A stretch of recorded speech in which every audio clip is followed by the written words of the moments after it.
ibadah edisi 21 November 2021. Tak terasa ya, sebentar lagi kita mau meninggalkan tahun 2021 ini. Kita berharap 2022 kita lebih lagi dan lebih lagi. Amin. Mari kita tundukkan kepala, kita berdoa. Bapa yang di surga, yang kami sembah di dalam nama Yesus. Terima kasih Tuhan untuk anugerah yang Kau berikan kepada kami. Kami boleh beraktivitas sampai saat ini dengan kekuatan yang baru, dengan kesehatan yang prima. Karena itu anugerah-Mu ya Tuhan. Kami percaya besok, lusa, dan kedepannya kami akan melihat hal-hal besar yang Tuhan sediakan buat kami. Kami akan diberkati, pertolongan Tuhan penuh, dan kami akan meraih kemenangan. Dan kami percaya itu di dalam setiap langkah kami, karena ada Yesus Kristus yang menyertai kami. Tuhan, saat ini kami mau memulai ibadah, kami mau bersyukur berkumpul di tempat ini bersama gembala kami ya Tuhan, Pendeta Julianto. Urapi dia Tuhan setiap kata, setiap kalimat yang akan menyampaikan firman di tempat ini.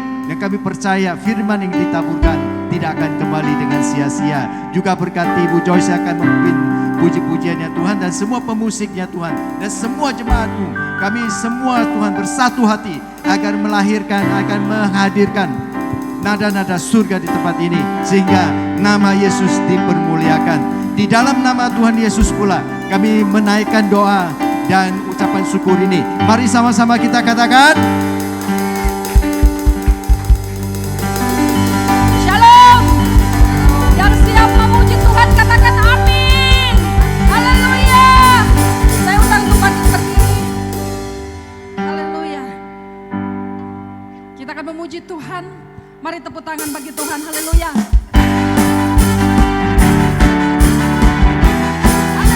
Tuhan, mari kami datang untuk bersuka cita dalam hadirat-Mu.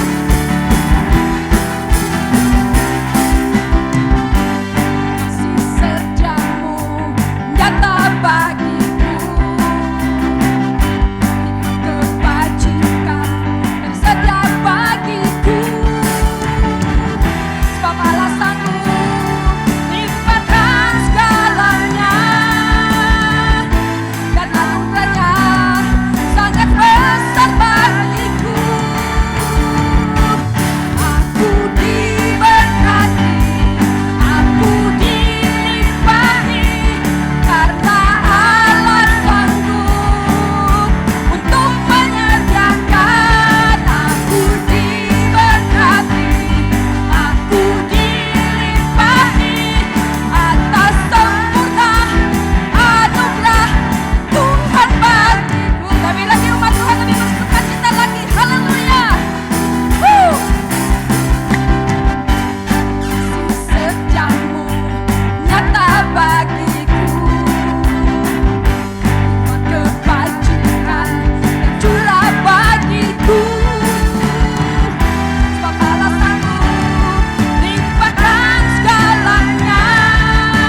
seperti Tuhan Yesus yang selalu setia memelihara kita. Haleluya. Mari kita persiapkan hati kita untuk mendengarkan kebenaran firman Tuhan. Tuhan Yesus, kami bersyukur. Sungguh Engkau Allah kami yang sungguh setia memelihara kami. Kami selalu menyadari kalau kami boleh ada sampai hari ini, semuanya karena anugerah-Mu, karena pertolongan-Mu. Terima kasih. Sesungguhnya tak pernah terukur kasih-Mu Tuhan di dalam setiap kehidupan kami. Mari umat Tuhan kita angkat pujian kepada Tuhan. Haleluya Yesus.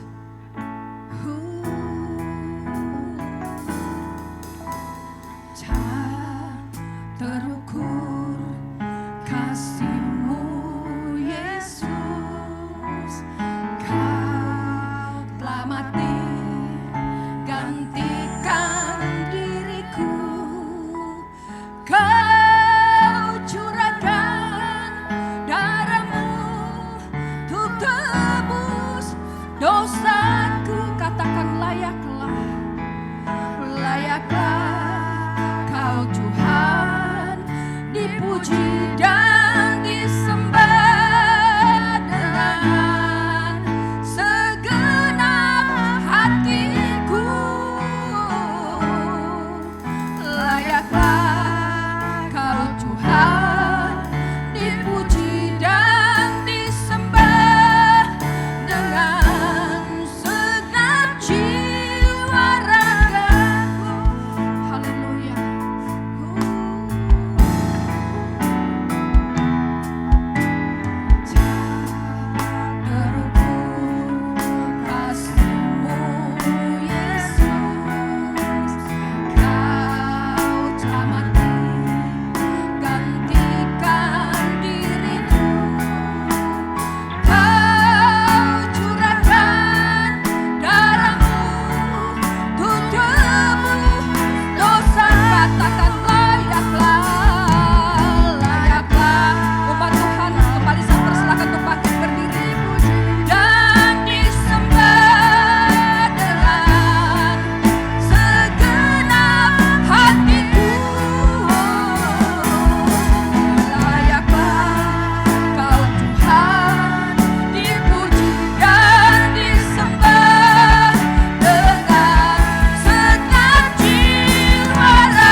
pujian syukur kami. Haleluya, haleluya. Sebab tak terukur kasih-Mu dalam hidup kami Tuhan. Oh, kami menyadarinya Tuhan, betapa Engkau baik Tuhan Yesus. Sungguh baik Engkau ya Bapa. Kasih setia-Mu untuk selama-lamanya, untuk hidup kami ya Tuhanku. Haleluya, haleluya, haleluya. Roh Kudus, betapa kami kagum atas karya-Mu, betapa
Tapi kami pastikan Tuhan Yesus, kami memandang kepadamu ya Bapa.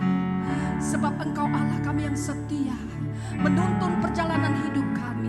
Mari renungkan kebaikan Tuhan Yesus. Ucapkan syukur kepadanya, haleluya. Betapa kita menyadari sampai hari ini kita ada sebagaimana kita ada. Bukan karena kuat dan gagah kita, tapi semata-mata karena kasih setia Tuhan, karena anugerahnya, haleluya. Haleluya Tuhan, haleluya. Engkau menuntun perjalanan hidup kami. Terima kasih Bapa, terima kasih Tuhan Yesus. Sesungguhnya Engkau layak terima sembah kami Tuhan Yesus.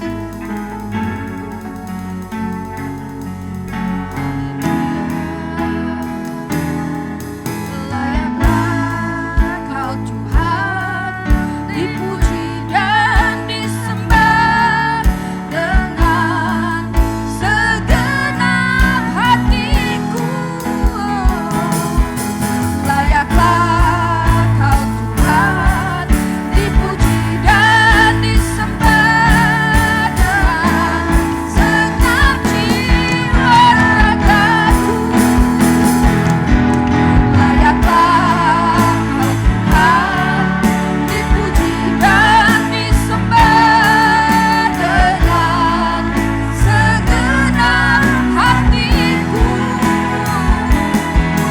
Layaklah Kau Tuhan, dipuji dan disembah dengan segenap jiwa ragaku.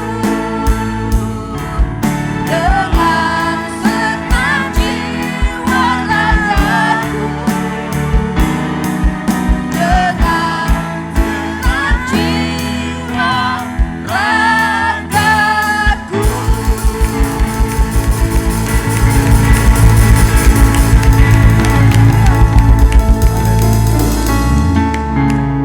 Terima kasih Tuhan Yesus. Tak terukur kasih-Mu di dalam kehidupan kami Tuhan. Kami memuji, kami menyembah-Mu Bapa. Kami mengembalikan segala kepujian, hormat, kemuliaan hanya bagi-Mu Tuhan. Kami buka hati dan pikiran kami pagi hari untuk firman-Mu Bapa. Biar kiranya Kau menyembuhkan yang sakit, Kau melepaskan yang terikat, Kau menghibur yang susah, Kau memberi mereka kekuatan, memberikan mereka mujizat dan jalan keluar Tuhan. Firman-Mu adalah pelita buat kaki kami. Biarlah Tuhan firman-Mu yang kami dengar pagi hari ini menerangi kami, memberi kami jawaban dan solusi. Bicara kepada kami Tuhan dengan bahasa yang paling mudah kami mengerti. Kau yang mengurapi hamba dengan kuat kuasa Roh Kudus, mengurapi juga umat-Mu Bapa. Di dalam nama Yesus Tuhan, kita yang siap dengar firman Tuhan sama-sama katakan amin. Silakan duduk saudara. Shalom. Senang jumpa kembali dengan saudara pagi hari ini dan saya percaya saudara semua di dalam pemeliharaan Tuhan. Amin. Mari kita buka firman Tuhan di Injil Matius pasalnya yang ke-11 ayatnya yang ke-28. Matius pasalnya yang ke-11 ayatnya yang ke-28. Buat saudara yang sudah menemukannya, saya mau mengajak saudara untuk bangkit berdiri dan kita akan baca satu ayat ini bersama-sama. Matius 11 ayatnya yang ke-28.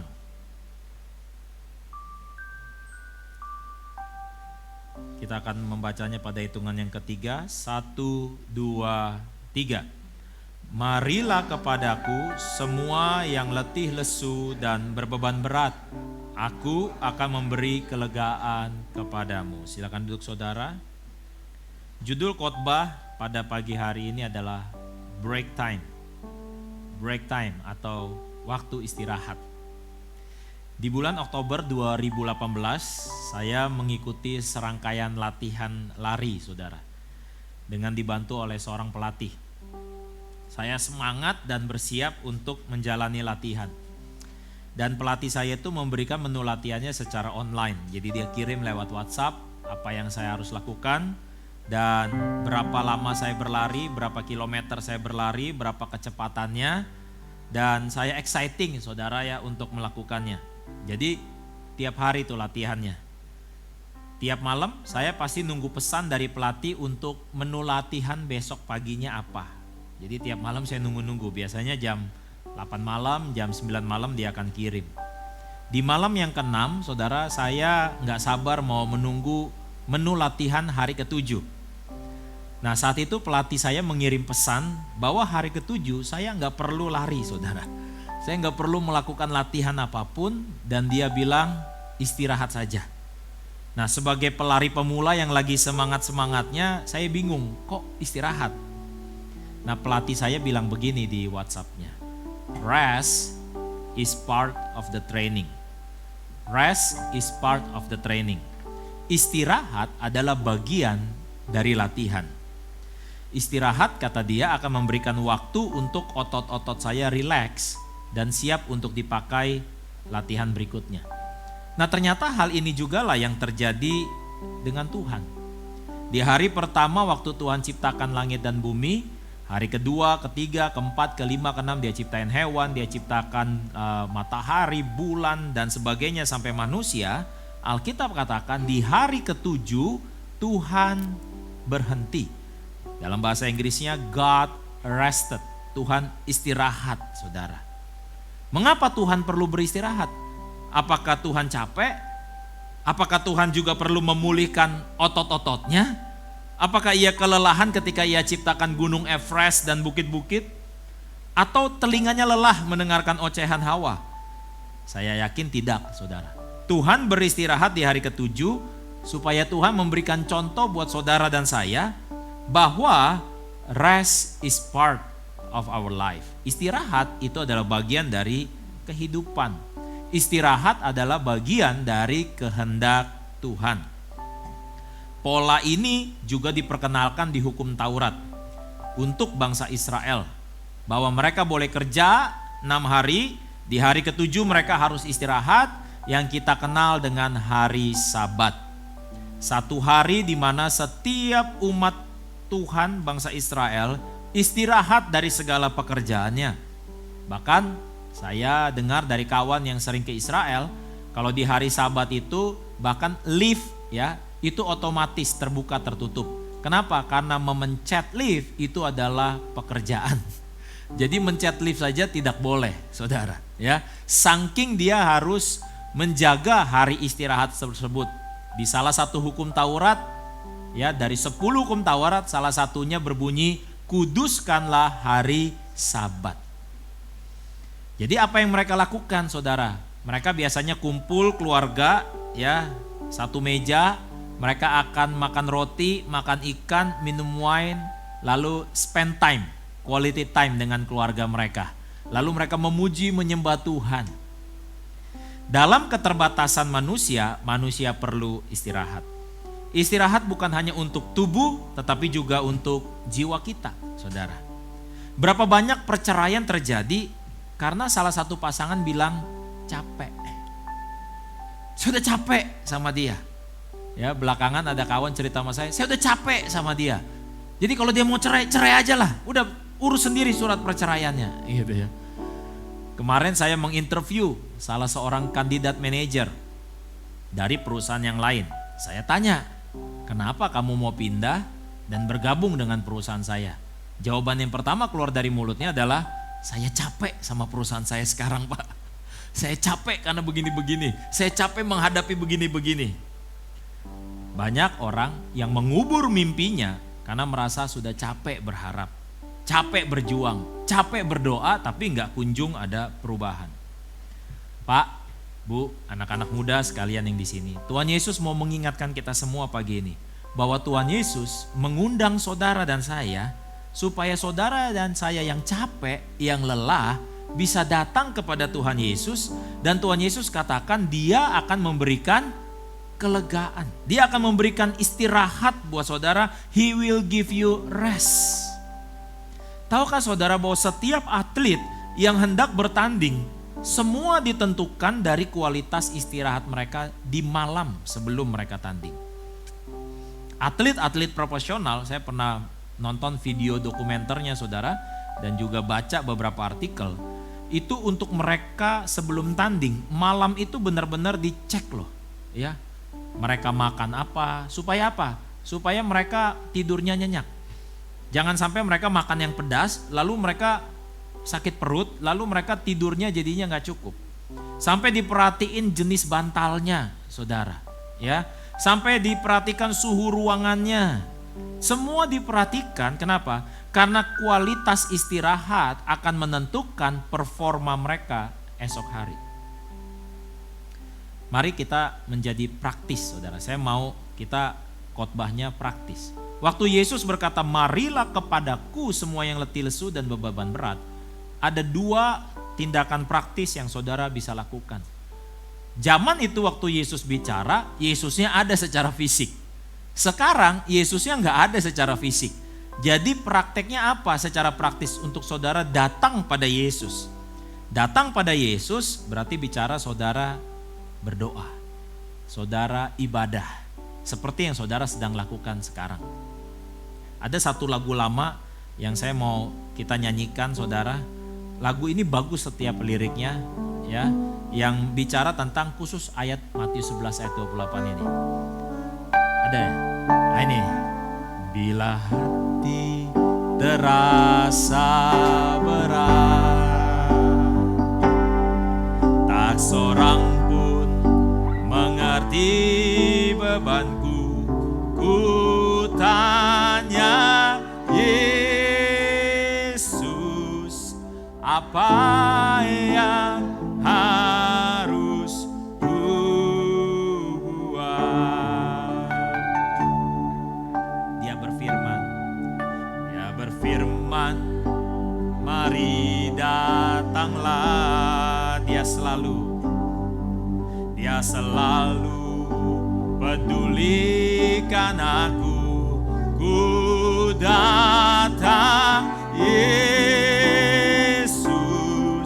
Dia pikul semua bebanku.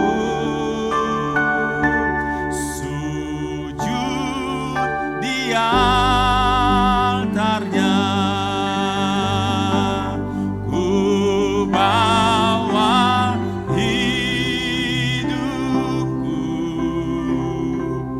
ku terima anugerahnya.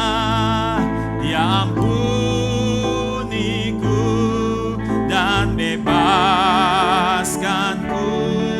Dia ubah hidupku,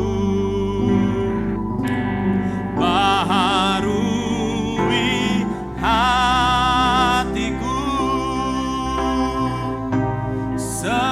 Sesuatu terjadi saat datang di altar. Jadi kalau saudara lagi rasa capek, saudara masuk aja ke kamar. Kalau saudara lagi di kantor, saudara ada mobil, saudara masuk ke dalam mobil. Saudara naik motor, nggak ada mobil, saudara perlu cari tempat yang hening. Ini biasa yang saya lakuin. Saudara duduk aja di atas tahta putih, kunci pintu. Toilet maksudnya saudara. Saudara masuk ke toilet, saudara duduk, saudara kunci. Dan saudara datang ke altarnya. Semua kita pasti orang sibuk, saudara. Ada beberapa orang yang bilang sama saya begini, kamu nih perannya banyak sekali, katanya. Kerjaan kamu banyak banget, katanya. Ya, saya hari ini sebagai direktur operasional dengan kurang lebih 32 cabang, 2000 karyawan, 4 merek mobil, jadi gembala juga, jadi sekarang saya jadi mentor buat seorang pengusaha juga, jadi suami juga, jadi ayah juga. Kalau saudara mau bilang berapa banyak masalah saya rasa nggak usah disebut saudara, karena nggak kehitung. Jadi pernah gak saya capek? Pernah juga saya capek saudara. Karena capek itu bukan hanya physical state, bukan hanya masalah fisik. Capek itu juga sampai ke pikiran saudara.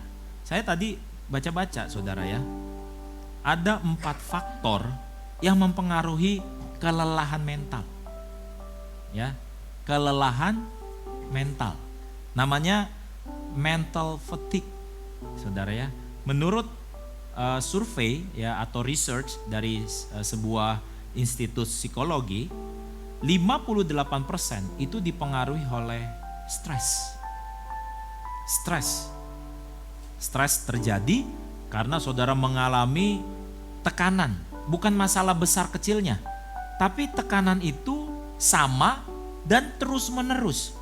Jadi bukan berbeda-beda saudara, sama ketika ada seorang istri yang stres karena suaminya dia terus, bukan ganti-ganti suaminya.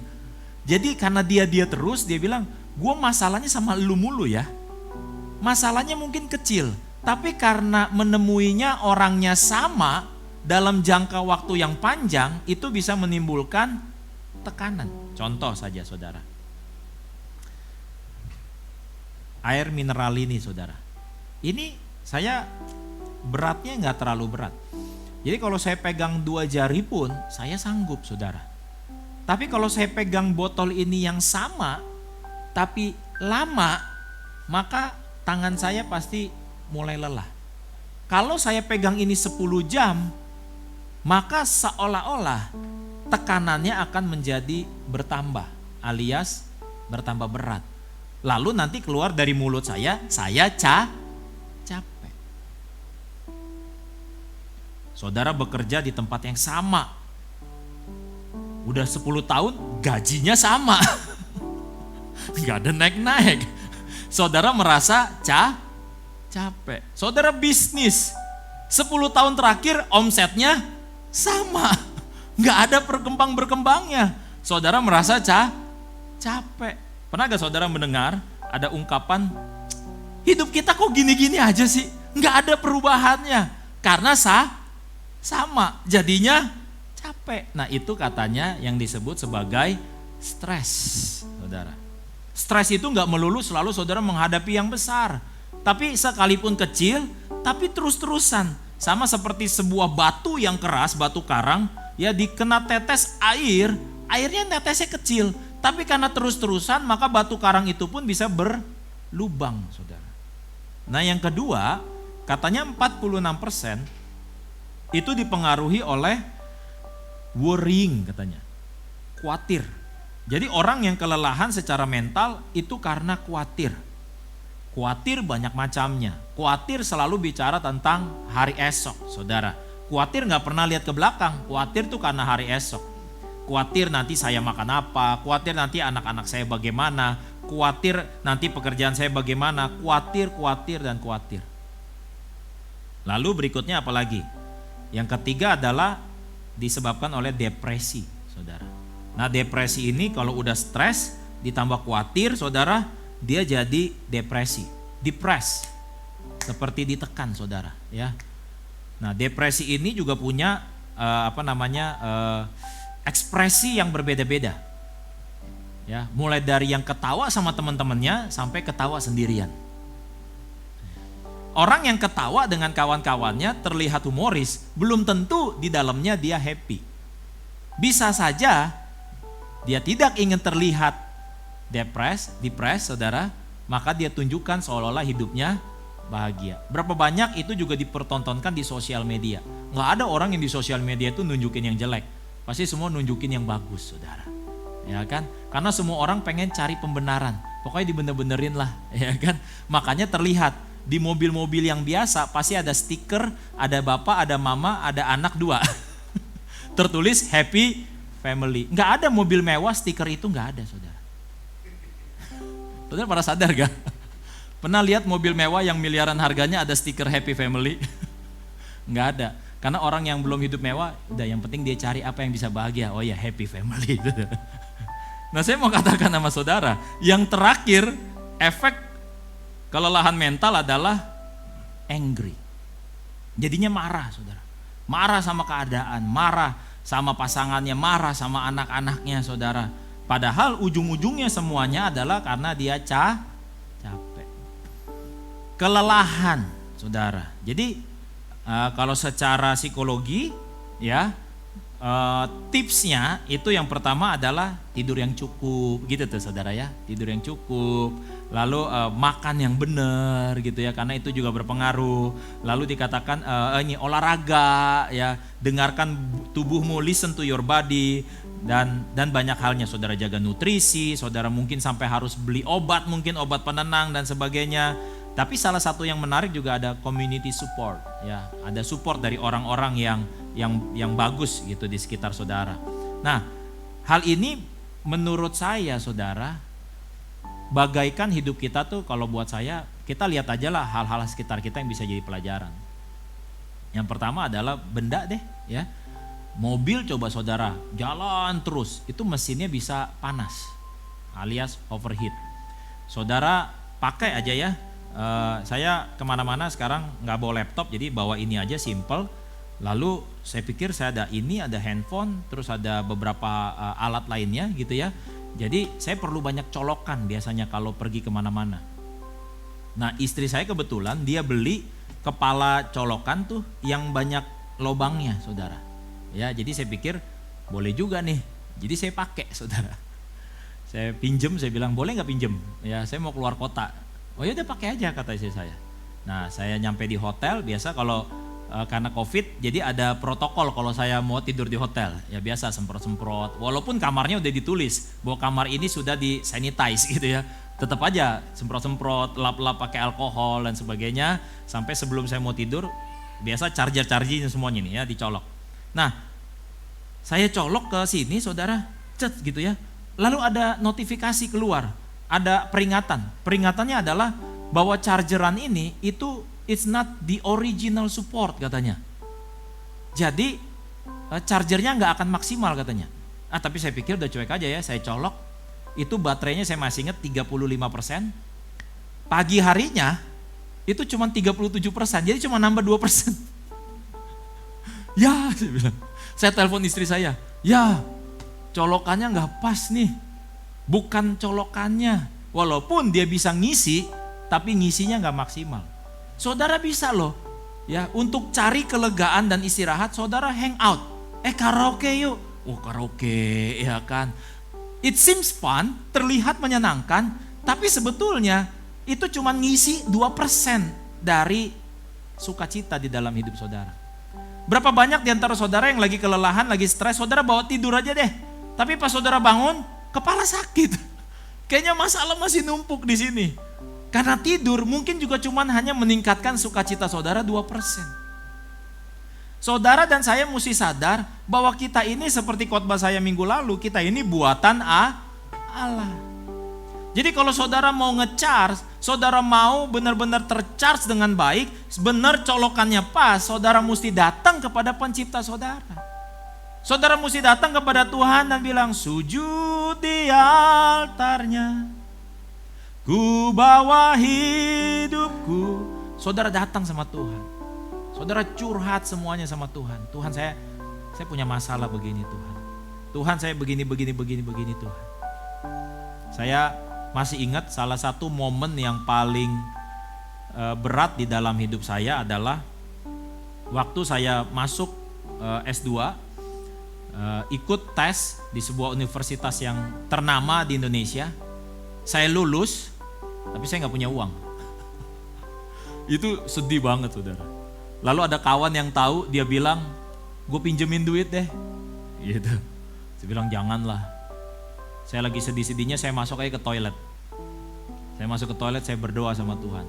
Tuhan saya mau sekolah, tapi gak punya uang. Kenapa saya mau sekolah S2? Supaya saya merasa supaya hidup saya bisa lebih baik. Supaya saya bisa berkarir lebih baik.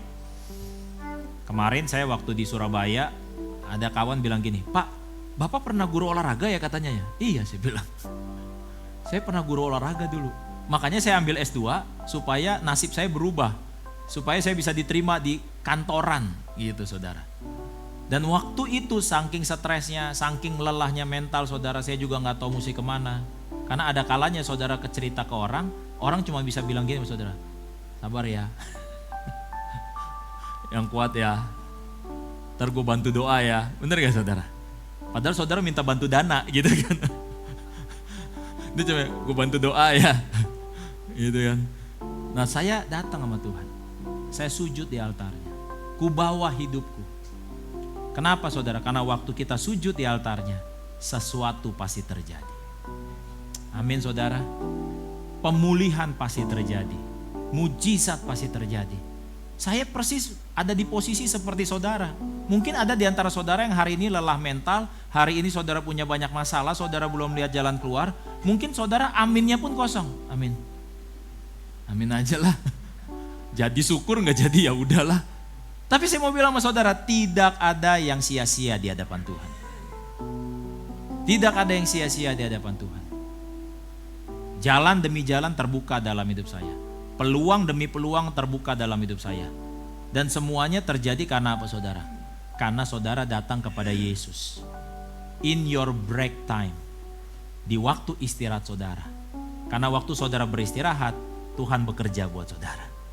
Di waktu saudara bekerja, Tuhan istirahat. Saudara pilih yang mana? Saudara pusing berusaha cari jalan keluar, atau saudara duduk diam, saudara taruh iman saudara pada Tuhan, dan Tuhan yang sibuk buat saudara. Karena kalau kita yang bekerja, kalau kita yang berusaha, hasilnya terbatas. Tapi waktu Tuhan yang bekerja, dia Tuhan yang tidak terbatas saudara. Kita yang sering ngasih batas. Kita yang sering pikir-pikir, ini bagusnya begini ya, harusnya caranya begini ya. Seperti yang saya pernah cerita sama saudara. Bila hati terasa berat, tak seorang pun mengerti bebanku, ku tanya Yesus. Itu waktu saya tunangan sama Angel tuh. Kakak saya bilang, harus nikahnya besar-besaran. Ya duit dari mana? Saya pakai otak manusia saya. Mendingan kita bikin aja depan rumah pasang tenda, lumayan nanti angponya bisa buat DP rumah. Enggak. Kata kakak saya bikin besar-besaran. Saya bingung, saya datang sama Tuhan. Saya tanya Yesus. Kalau saudara tanya Yesus, saudara percaya gak Yesus bakal jawab? Jawab benar. Jawab. Walaupun di otak saya waktu itu, Tuhan bilangnya gimana dia? Bicara gimana ya? Apakah dia akan jawab, hai anakku, ku. Ada ekonya gitu. Enggak. Saya doa, saya suruh tunangan saya doa juga Angel. Jadi kita doanya pisah. Ya, kita nggak tahu nanti Tuhan jawabnya gimana. Tapi di dalam hati saya ada suara yang ngomong. Burung di udara saya pelihara. Bunga bakung di ladang saya dandani. Kamu percaya nggak sama saya? Saya bilang percaya Tuhan. Kalau kamu percaya, kamu DP semua yang kamu butuh. Hah? Saya ngobrol sama Angel. Tadi aku dengar suara pakai begini. Terus istri saya saat itu masih tunangan cuma bilang, yakin kamu itu suara Tuhan? Kalau saudara jadi saya jawabnya apa? Ya nggak yakin sih. Tapi coba aja. Kita ada duit berapa? 2,5 juta. Saya masih ingat itu 2,5 juta. Jadi kita pergi ke gedung yang kita mau merit itu Gading Marina, saudara. Gading Marina, Kelapa Gading. Itu ada 2 ruang wedding ya buat nanti saudara yang belum merit. Saudara kalau ke Gading Marina itu ada 2 ruangan. Satu kapasitas 300, satu kapasitas bisa 1.000 orang. Jadi saya masuk ketemu marketingnya, lihat-lihat. Lihat dibawa ke ruang yang 300. Pas dikasih tahu harganya saya langsung, oh ya ini aja nih, ini bagus nih. Karena murah. Tapi di dalam hati saya bilang gini, tidak. Bukan ini yang aku mau. Saya yakin tuh suara Tuhan. Terus saya tanya sama marketingnya, ada ruangan lain gak? Oh ada Pak, lebih besar. Boleh ke situ gak? Boleh. Gitu. Gede banget. Ini berapa? Disebut harganya. Aduh, mahal. Tapi ada suara dalam hati saya. Ini yang aku mau. Dalam hati saya, suara setan kali ini ya. Gak ada duit juga. Ini yang aku mau. Terus suara itu ngomong lagi. Burung di udara aku pelihara. Bunga bakung di ladang aku dandanin.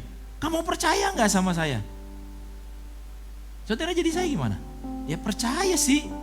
Cuman kan ya duitnya kagak ada, cuman 2,5 juta. Jadi saya bawa ke bawah, diajak ke bawah. Bapak DP aja dulu. Ya, supaya kita booking tanggalnya. Ruangannya kita booking. Ya udah deh, DP berapa? 1 juta juga bisa. Dari 2,5 juta, 1 juta keluar tuh. Ya, sisa berapa? 1,5. Kalau urusan duit pinter cepat ngitungnya 1,5. DP 1 juta, udah kan tanda tangan tuh ya. Terus ada termin bayar tuh. Nanti tanggal sekian bayar lagi berapa, lalu sebelum acara sekian waktu harus lunas. Terus ada billboard gede tuh di Kelapa Gading. Wedding Vaganza La Piazza. Dulu ada La Piazza, sekarang masih ada gak ya? Enggak ada ya. La Piazza dulu. Ya saya datang ke situ, ada pameran wedding kan, IO, gaun lah, make up lah. Saya datang kelilingin sama istri gitu ya.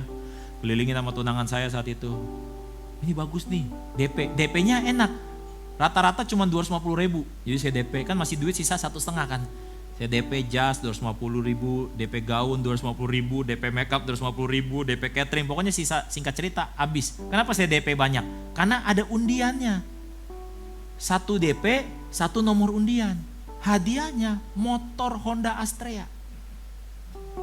Tuh hadiah nomor 1-nya. Jadi saya pakai otak manusia saya. Ya kan? Oh, ini cara Tuhan berkati nih ya. Mungkin gua DP, undi, habis itu kita tinggal berdoa supaya dapat motor. Kalau dapat motor diapain? Dijual. Oh, pinter semua nih ya. Ini otaknya sama semua nih. Tapi cara Yesus beda, saudara. Cara kita terbatas. Jadi pengumuman undiannya tuh malam. Ada duduk kursi-kursi gitu ya, suruh duduk yang pegang nomor. Acara ada catwalk lah, fashion catwalk gitu kan, terus ada lah nyanyi-nyanyi, baru oke, inilah acara yang ditunggu-tunggu, kita akan mengundi gitu kan, ada TV, ada ini, ada nih. Yang paling terakhir ada motor terakhir, kita tunggu, wah nomor kita enggak gitu kan. Ya, karena kita pikir nggak apa-apa, nanti buat yang motor. Itu saya masih ingat, saya sama Angel ya, itu pegangan tangan. Lalu berdoa, Tuhan jika 2 orang sepakat minta apa juga Bapa di sorga mengabulkan. Tuhan kami klaim motor itu dalam nama Yesus milik kami. Kita arahin tangannya ke motor, arahin tangan dalam nama Yesus. Itu sampai selesai acara ya saudara. Kagak ada 1 hadiah pun kita dapat saudara. Kecewa nggak? Kecewa. Apaan nih gitu kan? Mana Tuhan? Singkat cerita, itu gue pulang cuman bawa nota semua. Dan di nota itu semuanya udah tertulis. Tanggal sekian mesti bayar sekian juta. Tanggal sekian mesti bayar sekian juta. Saya masih ingat dulu gaji saya jadi guru 2,6 juta. Istri saya tuh resepsionis di Sudirman tuh 1,5 juta. Total 4,1. Bulan depannya tagihan 19 juta. Duit dari mana? Saya bilang sama tunangan saya ngojek aja kali ya. Dia habis pulang kerja malam ngojek buat nyari duit. Itu pikiran saya yang terbatas. Capek nggak? Capek saudara. Capek loh. Tapi saya ingat ini. Kalau kita datang ke Yesus, dia kasih kita break time. Dia suruh kita tuh, dah lu istirahat. Biar gua yang perang ganti lu sekarang. Biar saya yang kerja buat kamu sekarang. Itu 19 jutanya dapatnya atau enggak gimana saudara. Itu saya masih ingat tuh. Kakak saya nelpon bahwa ada paman saya, katanya pulang kerja dengar bisikan, suruh kasih uang buat saya. Saya nggak pernah ketemu dia ketemu saya waktu saya masih kecil katanya. Tapi pas dia pulang dari kantor, dia dengar ada yang bisikin. Dan saya tanya dia gereja di mana? Mungkin karismatik ya kita. Bukan, dia gereja di GKI. Saudara tahu GKI ya? Gereja Protestan. Jarang tuh saya dengar pendeta GKI, saudara-saudara, Tuhan bicara sama saya. Itu jarang. Itu karismatik, saudara. Apa-apa Tuhan ngomong katanya. Apa-apa Tuhan ngomong. Dulu saya pernah pacaran juga, ya. Dia sampai kalau ke supermarket aja dia sentuh barang. Tuhan bolehkah aku minum ini? Tuhan, tuh karismatik kayak begitu tuh saudara. Ya. Jadi ini orang GKI, kalau dia bilang dia dengar bisikan dari Tuhan, ini berarti beneran nih Tuhan yang ngomong nih. Apalagi dia bilang katanya Tuhan bicara, suruh kasih saya uang. Kita lagi melayani Tuhan yang tidak terbatas saudara. Kalau saudara tanya sama dia jawab saudara. Jadi sering-sering nanya sama Tuhan, sering-sering curhat sama Tuhan. Jadi kalau saudara datang kepada Yesus, saudara sujud di altarnya, sesuatu pasti terjadi. Saya sempat tergiur, udah dong masalah 19 juta beres, tapi kan masih ada lagi tagihan. Zaman itu ada IO yang mau ngutangin saudara, ngasih loan, ngasih pinjaman, tapi ada hitungannya. Kesepakatannya apa? Bahwa tamu itu dia yang tentuin. Jadi dia ajak kita ngobrol, dia akan tanya saudara-saudara saya yang kaya siapa aja, istri saya yang kaya siapa aja. Nah itu yang nanti diundang. Kita dibayarin nikahnya, tapi nanti dealnya angpau itu buat IO semua. Tapi tamu dipilihin. Pinter juga ya sekarang ya bisnis orang gitu ya. Saya hampir tergiur begitu saudara. Kalau nanti angponya nggak cukup, saya ngutang cicil berapa kali. Apa ini ya jalan Tuhan ya? Tapi Tuhan ingetin saya. Burung di udara saya pelihara. Bunga bakung di ladang saya dandanin. Kamu percaya nggak sama saya? Saya percaya Tuhan. Saya percaya Tuhan. Udah saya jalanin. 3 bulan sebelum merit saudara. Semuanya udah lunas. Banyak banget orang ngasih saudara. Nggak tahu dari mana. Ada yang muslim juga ngasih, saudaranya Angel ngasih. Banyak yang ngasih. Akhirnya singkat cerita, 3 bulan sebelum wedding. Udah lunas semuanya. Itu baru kejadian pertama. Sebelum saya sama istri menikah, udah dapat mujizat di awal. Sekarang kita udah nikah 14 tahun. Saya mau bilang sama saudara, 14 tahun perjalanan hidup saya ngeliat waktu kita sujud di altarnya, sesuatu terjadi saudara. Mungkin ada orang yang ngomongin, ada orang yang ngerendahin, ada masa-masa saya lihatnya kayaknya mendung gelap semuanya saudara. Tapi selalu sampai hari ini, ayat Matius 6, 25-33 itu membekas di sini. Di saat saya lelah, di saat saya capek, saya ingat burung di udara Tuhan pelihara, bunga bakung di ladang Tuhan dandanin. Kamu percaya nggak sama saya? Saya mau bilang sama saudara pagi hari ini, burung di udara Tuhan pelihara, tapi saudara juga dipelihara oleh Tuhan. Bunga bakung di ladang, Alkitab bilang, hari ini ada, besok dibuang ke dalam api. Useless, tapi yang useless aja Tuhan pelihara. Tuhan berkata bahkan selai rambut kita pun jatuh, harus seizin Tuhan. Ada di sini yang tahu jumlah rambutnya? Kalau ada yang jawab, saya mau kasih saudara kerjaan. Karena saudara kurang kerjaan. Ngitungin berapa rambut. Ya, kita gak peduli kan. Mau berapa kek. Tapi yang kita gak peduli, Tuhan peduli.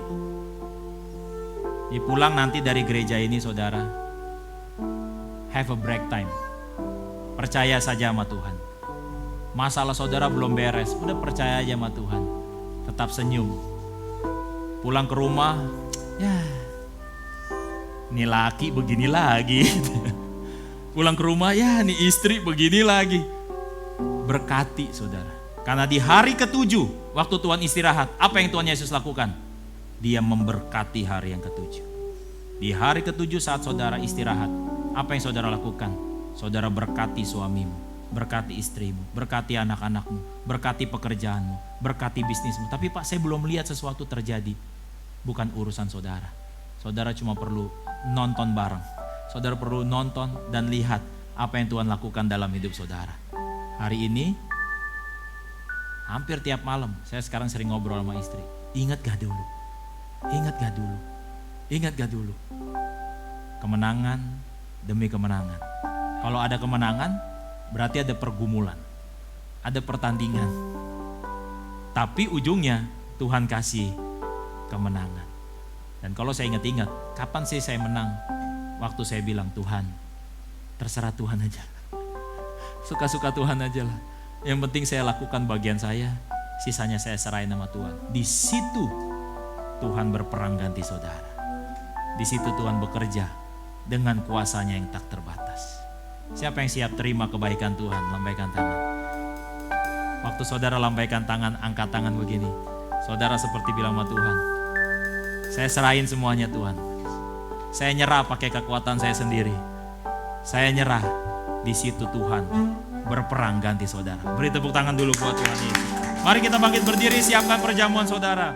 Sujud di altarnya.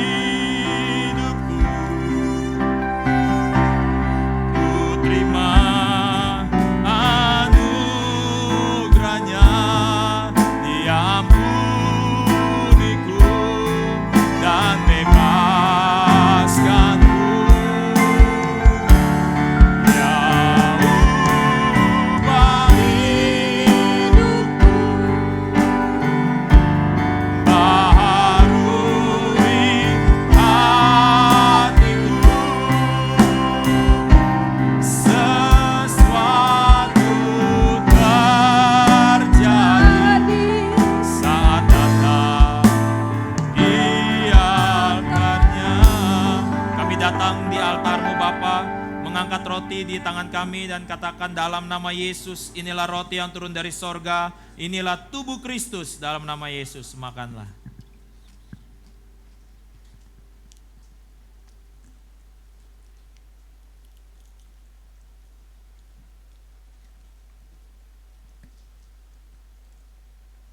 Dan dengan mengangkat anggur di tangan kanan kami Tuhan, kami mau mengatakan dalam nama Yesus, inilah darah Yesus, darah perjanjian yang baru dan kekal, yang berikan kami pengampunan, berikan kami penebusan atas segala dosa dan pelanggaran kami. Dosa kami sudah diampuni, di dalam Kristus kami adalah kebenaran Allah, dalam Kristus kami adalah ciptaan yang baru, dalam nama Yesus inilah darah Yesus, minumlah.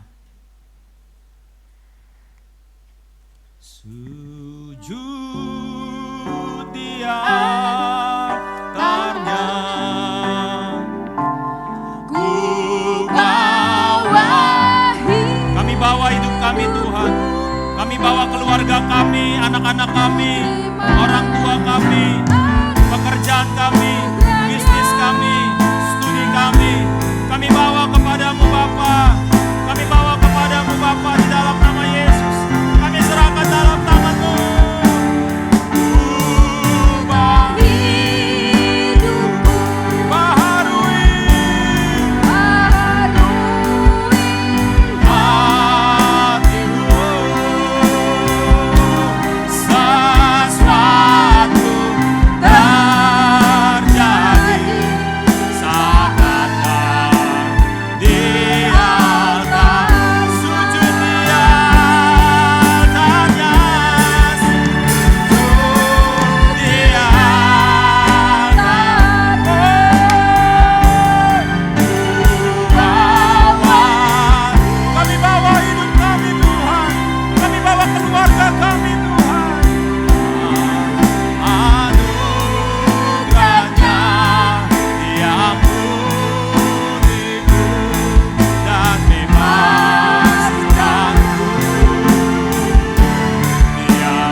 Hari ini Tuhan, kami membawa segala pergumulan kami ke dalam tangan-Mu Bapa. Ketakutan kami, kecemasan kami Bapa, kekhawatiran kami ke dalam tangan-Mu Bapa. Kami taruh di dalam kaki-Mu Bapa, kami taruh di bawah kaki-Mu, di altar-Mu Bapa. Kami serahkan semua dalam tangan-Mu Bapa. Biarlah semua kami siang hari ini yang lemah, kami bisa berkata kami kuat. Kami yang miskin, kami bisa berkata kami kaya. Kami yang sakit, kami bisa berkata kami sehat dan sembuh. Kami tahu Tuhan, bukan dengan kekuatan kami.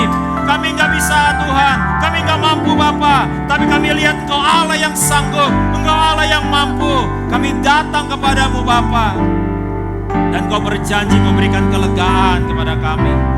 Kami percaya Tuhan, hamba merasakan damai sejahtera Allah turun, memeluk setiap umat-Mu Bapa di tempat ini. Damai sejahtera Allah melimpah dan mengalir Tuhan ke dalam hati setiap kami yang ada di sini maupun yang menyaksikan secara online. Tuhan, terima kasih banyak Tuhan Yesus. Mulai hari ini Tuhan, kami ingat satu hal ini, bahwa sesuatu akan terjadi Tuhan. Yang baik sedang menuju kepada kami. Kebajikan dan kemurahan Tuhan mengikuti kami seumur hidup kami. Kami juga berdoa Bapa buat pemberkatan dari Herman siang hari ini Bapa, anak dari Pak Hendo dan Bu Yanti. Kasih karunia-Mu kiranya Tuhan memberkati acara yang akan berlangsung, memberkati juga rumah tangga mereka Bapa.